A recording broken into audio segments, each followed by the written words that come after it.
যদি নবীর কণ্ঠের চাইতে তোমাদের কণ্ঠ বড় হয়, জীবনে যত ইবাদত করছো সব বাতিল, নামাজগুলো বাতিল, কাজে আসবে না। হজ করছো বাতিল, রোজা রেখেছো বাতিল, সব বাতিল। বেয়াদবি করেছো নবীর সাথে, চিল্লায় বলেন ঠিক কিনা? নবীর কণ্ঠের চাইতে নিচু হতে হবে কণ্ঠ। এই আয়াত আসার পরে সাহাবারা তো এমন ভয় পেলেন, এবার নবীর কাছেই কেউ আসে না। সুবহানাল্লাহ কইবেন না? ভয়ে আসে না, ভয়ে না জানি আমার কণ্ঠ আবার নবীর কণ্ঠের চাইতে উঁচু হয়ে যায়। ওমরে ফারুক রাদিয়াল্লাহু তাআলা আনহু ডানে ঘুরে বায়ে ঘুরে কাছে আসে না, আবু বকর রাদিয়াল্লাহু তাআলা আনহু ডানে ঘুরে বায়ে ঘুরে কাছে আসে না।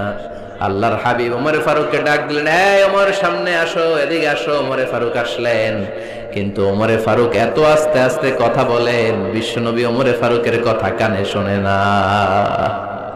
সুবহানাল্লাহ নাই?